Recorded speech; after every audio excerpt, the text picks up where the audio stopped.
Hey, I'm Sebastian Spooky, and I'm sorry at the angle my camera is on. I'm kind of having my stairs hold it. I have not got my tripod out, and I have been really busy. I've been wanting to upload more, but I've not really had time, and I'm sorry how my last video came out of me reacting to a scary story. YouTube would not let me upload it the way I wanted to, so of course I had to go back and re-edit it, and I'm sorry, I've just been really busy.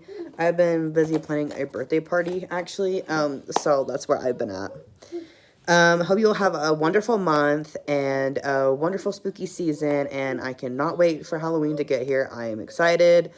I really need to take a day and just watch purely just scary movies. Like, that's what I need to do.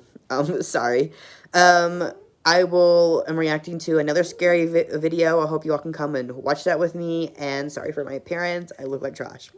I'll be linking down below all my socials and everything else, so you guys can go follow me on there and keep up with me. I am mostly active on my TikTok. I do have an Instagram, but I'm not as active on it. Anyways, I am going to link my last scary video that I did down below. Feel free to check that and subscribe to me if you want to keep up with all my posts. Moving on. This happened when I was 12 years old. I lived in a small town with my parents. My mom battled cancer for a long time and left us right after my birthday.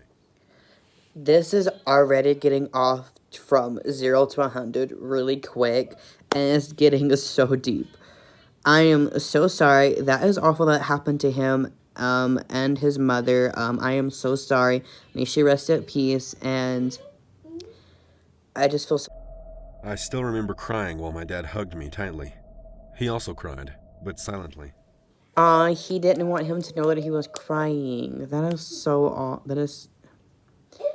that sounds like a good dad so far. Like, I feel so sorry for both of them, but I'm like, I mean, maybe if he cried a little bit, the little boy would understand, like, hey, my dad's hurting too, but I also understand him just wanting to be there for his son and be 100% supportive. I completely understand. The house we lived in was filled with my mother's memory, which made our lives even more difficult. I'm so sorry. That is awful. Like her being there and then her just being gone. It would be kind of hard to deal with that. I don't blame them. I had a family member and that happened to them, and I couldn't even be at their house. Like, I completely, like, moved. After a month of pain and suffering, my dad decided to go back to his hometown in Florida. His older sister, Aunt Bethany, lived there. Go ahead, do that move. Do you, boo. Do what will be better for both of you. Inheriting my grandparents' house. She told us repeatedly to visit her, but my dad shrugged it off previously. Really, you couldn't even go visit your own sister? You were that lazy, like...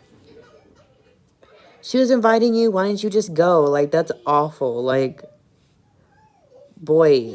One night, after a quiet dinner, he sat me down and said, "Ian, how about you and I stay with Aunt Bethany for a while? I can show you where I grew up, and we'll have fun there." Well, that's good. At least they have somewhere to go, and they're not having to, like, stay somewhere else. It's a relative. That is really nice that, she's letting them come and stay. I nodded my head, saying, "Okay. Will Mom watch over me if I go away?" My dad's eyes sparkled as he tried hard to hold back his tears. This poor man has to be completely hard on him, and that is just completely awful. He took a deep breath and said, "Your mom will watch over you no matter where you go. She loved you more than anyone in this world." Aw, at least this boy has such a sweet and nice dad who seems like he's always gonna be, like, supportive of him, will always be there with him. I mean, 10 to 10 looks like. Always remember that. We had a moment of mending our broken hearts and began a new start, hoping for a new life. Why does it seem like hoping for a new life? Sounds like a skit out of, like, The Conjuring or something. Like, they all moved to a new house and it got really spooky. Like, let's continue. One fine morning, we packed our luggage and set out for Florida. Blossom County was a small township with close neighborhoods. As we drove by the neighborhood, I saw a group of kids standing on the sidewalks with their bicycles and staring at me. That was probably the first time I realized how it feels to be the new kid in town. I kind of be like, what are you all staring at? Like, what's your problem? But, hopefully everything goes good for him. We stopped in front of an old wooden house that was being renovated. The two workers were painting it while a woman stood outside and instructed them. My dad honked the car horn, and she came to us with a huge smile on her face. An old wooden house already sounds spooky enough. Like, oh my gosh. I mean, she sounds really sweet and all, but that sounds really creepy. She hugged my dad, saying, "Oh, poor Jimmy," and then turned towards me. I was standing near the car door, quietly, as everything was so new to me. She crouched down at my level and said in a soft voice, "I am your Aunt Bethany. You can call me Beth. Would you like to eat some chocolate cookies that I baked for you?" I nodded. It's so sad I don't even know who his aunt is, and she has to come up and tell him, I'm your aunt. Like, you never took him to go see her or, like, video chat or nothing. I don't know if video chat was a thing, but I'm like, that is terrible. Like, you don't even know who his own aunt is. But, I mean, at least she's making him feel like, hey, you can come over, you know, you can tell me anything. I'm gonna try to help you all the best I can. Like, I mean, at least he has a supportive family. I had yes, and she held my hand in the most caring way possible. That's how I moved to my grandparents' house. After my mom, if anyone cared for me like I was their own, it was my dad and Aunt Beth. Sometimes in my sleep, I could feel her caring hand brushing my hair while she wept, feeling bad for me. Slowly, that large hole in my small heart started to repair with the love showered by my aunt and my dad. My dad also started working and talking to people. In short, I feel like everything's gonna be a little sus because everything seems a little too perfect, but hopefully everything keeps going the way they need them to. trying our best to move on in life. Aunt Beth introduced me to the neighborhood kids, and things weren't so hard for me like I expected them to be. I became friends with Kiara and Austin, who were about my age. We used to roam around the town on our bicycles. One Sunday afternoon, we were playing on the playground near the town church.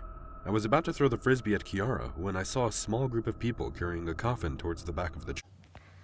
Well, at least he made some good little friends, but that seems a little suspicious. A graveyard. I have a feeling there's a graveyard over there, and that's already scary enough. I asked them why they were going behind the church when Austin told me the town's local cemetery lies behind the church. I remembered how it was the same way we carried Mom to bury in the graveyard. Kiara suddenly said, "Halloween is coming. Do you guys believe in ghosts?" What a nice way to change the conversation. Do you believe in ghosts? Oh my gosh. I shrugged off my shoulders, saying, if ghosts were real, my mom would have come back. She loved me the most. They didn't say anything further. The conversation stopped right away. Seeing the awkwardness on their face, I said, "Have you guys ever been to that cemetery?"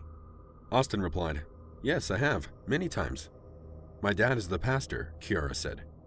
"I never went inside, though." Oof, he shut her down so quick when she tried to change the conversation. That is so sad, though. Like, that's gotta hurt. Like, that's gotta sting.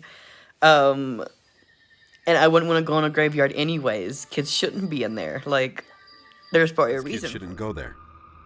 A sense of curiosity lurked in my heart, and I said, "Let's go take a look." Even though Kiara said not to, we somehow convinced her and started walking towards the cemetery, taking our bicycles. The old marble epitaphs stood like forgotten soldiers of a long-lost war. A long-lasting silence roamed around this place. We walked quietly so that we wouldn't disturb the dead. "I think we should go back now," Kiara said. I would have been like, you all can go over there and walk around the grave. I'm not going. Bye. Adios. You be the suckers to go there. Oh my goodness. Scared voice. "Yeah, tomorrow is Halloween. It's best not to be here before Halloween," Austin replied. I got annoyed with them and said, "I told you, there's no such thing as ghosts. You don't believe me? Fine. I'll come here tomorrow night and prove to you guys. You're telling me you will step into this cemetery after dark, that too on a Halloween night?" Boy, you have a little too much trust in it. There is no ghost. It's always the skeptics or the ones that get got. Like, I have no idea. Like, too much. And on Halloween night, boy, you know. "I don't believe you," Austin said, while making fun of me. I walked close to him and said, "We will see that tomorrow." After coming back home, I couldn't help but think about that cemetery. Something about that place was pulling me, like a magnet. The next morning, when I woke up, I saw every house in the neighborhood was getting decorated. It's calling to you? That does not sound like a good sign. Oh my god. This sounds like it's about to get dark really. Pumpkin heads were placed on the porch with green lanterns and spooky masks. I was eating my breakfast when my Aunt Beth came with a medium-sized box. "Guess what this is, Ian?" she asked. "I don't know. You tell me," I replied. She opened the box, and I saw a Spider-Man costume inside it. "Your dad told me you love Spider-Man, so I made this for you," she said. Taking the costume out, I couldn't help but smile because I loved it. I hugged her and thanked her for making it. The aunt looks a little creepy to me. She looked a little sus. But anyways, at least she made the costume for him. That's really sweet. I rushed to my room to try it out immediately. I was taking off my shirt when I felt someone whispered in my ear. "Don't go there, Ian." "Mom?" I took off the shirt in one go and looked around. No. Just no. My butt would be running out of there as fast as lightning. Frantically. Did I just hear my mom's voice? But how is that possible? She's dead. I stood in the empty room, staring at nowhere for about 5 to 7 minutes. I heard a knock on the door, and my dad spoke. "Ian, come out and show us how you look in that costume." What's you give for saying you don't believe in ghosts?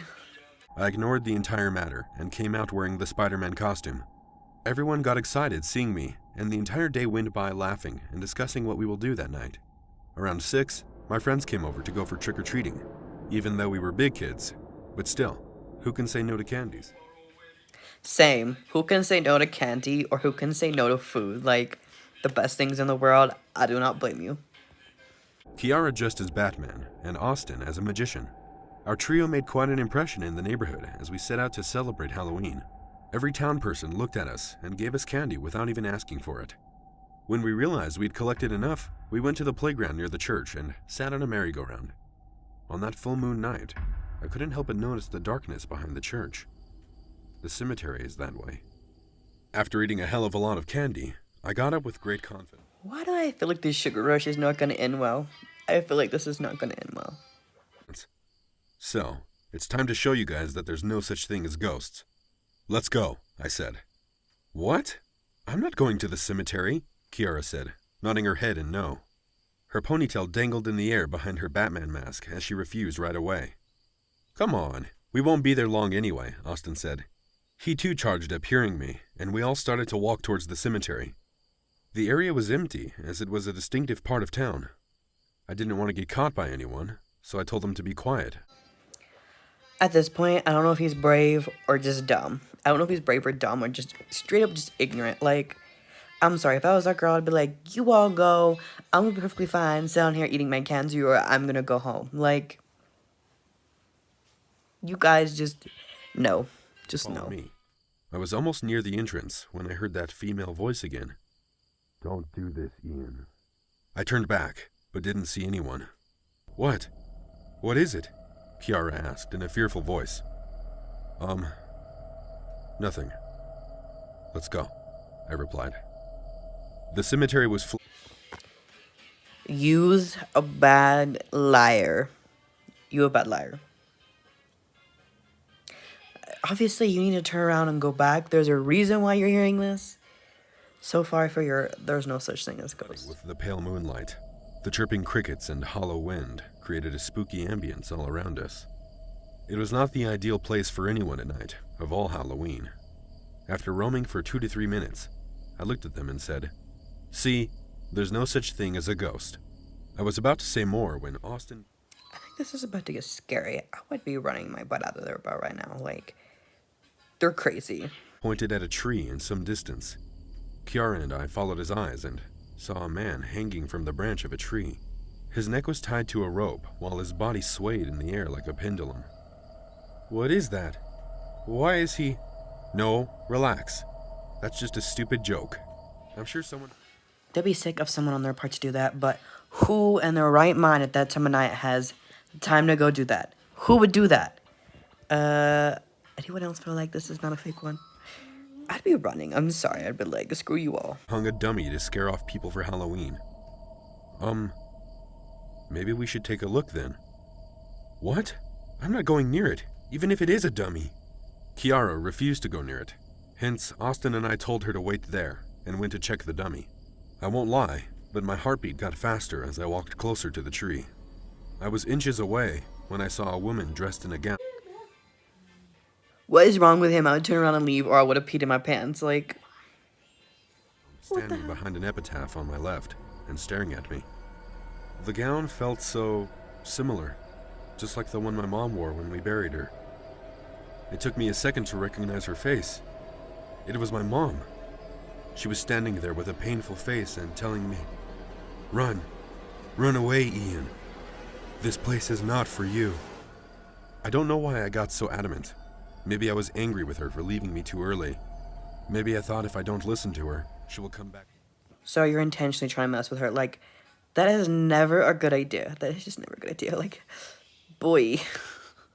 To set me straight, like she always did when I disobeyed her.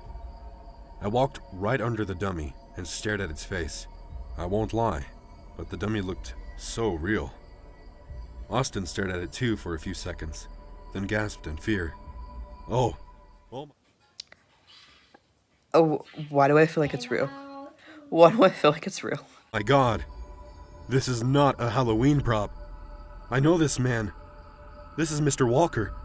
He committed suicide. The moment we realized this was a real dead body hanging over our heads, my stomach dropped. Suddenly, the dead body opened its wide eyes and gave a big grin. Austin fell on the muddy ground, screaming. You telling me it's alive? You telling me it's alive? My boat be running a little faster than freaking lightning, like, oh my, like, no. And I stood like a statue in shock. Austin and Kiara ran towards the exit. They kept saying, "Run, Ian, run!" But I couldn't move a muscle. What happened next still feels like a dream. I felt a touch. He about to be its breakfast. He about to be its breakfast. And saw my mom was holding my hand. She smiled at me and said, "Let me take you home." She escorted me towards the exit of the cemetery, and I ran home with my friends. The next morning, our town shook in horror, finding out about Mr. Walker committing suicide in the cemetery. We didn't tell anyone. So much for not believing in ghosts. At least his mother did watch over him and got him out of there. Like, if she went there, don't tell him what would have happened to your dumb butt.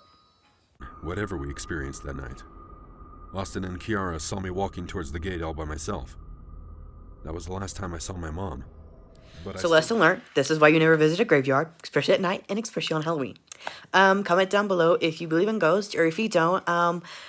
The link for the original video will be linked down below for you to go watch, and I'm going to re-link my last video down for you all to go check that out. It was also a spooky one. Hope you guys like it, and thank you all for watching. Bye!